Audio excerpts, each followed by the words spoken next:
Overnight, protests breaking out in Minneapolis after a federal officer shoots a man during a traffic stop.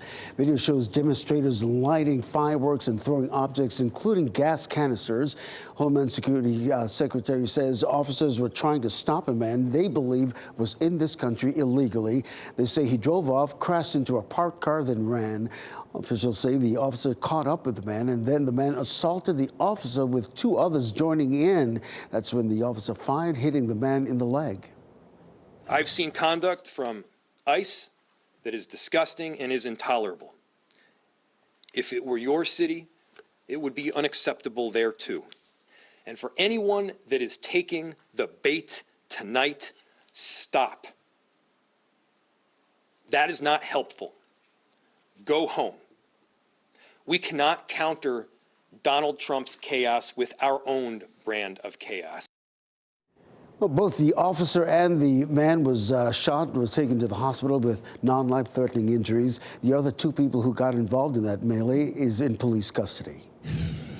And Ken, in response to those protests in Minneapolis, the president is threatening to send in the military to quell those protests. He posted to Truth Social within the hour.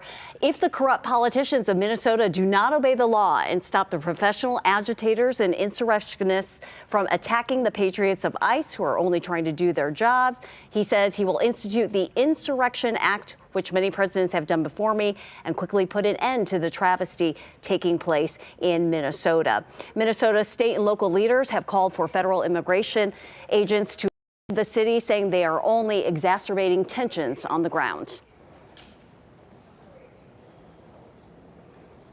This shooting happened just a week after a woman was shot to death in that very same city. Last night in Raleigh, people gathered in Moore Square to honor Renee Good and speak out against the immigration operations. There have been several protests across the Triangle following Renee Good's death. Happening overnight, another shooting involving a federal officer causing chaos in Minneapolis. Protesters gathering at the scene, setting off fireworks and throwing rocks at police. The city's police chief calling for calm. The crowd is engaging in unlawful acts. DHS says federal officers stopped an immigrant from Venezuela who allegedly resisted arrest. DHS claiming two other people joined the struggle, and the original target began striking the officer with, quote, a shovel or broomstick, adding the officer was fearing for his life and fired, hitting the man in the leg. The city's mayor speaking out. This is an impossible situation that our city is presently being put in. Meanwhile, Democratic Governor Tim Walz writing, I know you're angry, I'm angry. What Donald Trump wants is violence in the streets. Don't give him what he wants. While Trump's Deputy Attorney General posting that ICE agents are doing their jobs, adding Walz and Fry, I'm focused on stopping you from your terrorism by whatever means necessary. This is not a threat. It's a promise. This just the latest in a growing wave of confrontations between residents and federal officers in Minneapolis, sparked by the shooting of Renee Nicole Good by an ICE officer a week ago. The Trump administration saying the mother of three weaponized her car and was a threat to the agent, which has been disputed by local politicians. And yesterday, DHS saying the officer suffered internal bleeding after the incident. The White House also defending ICE's actions in Minnesota.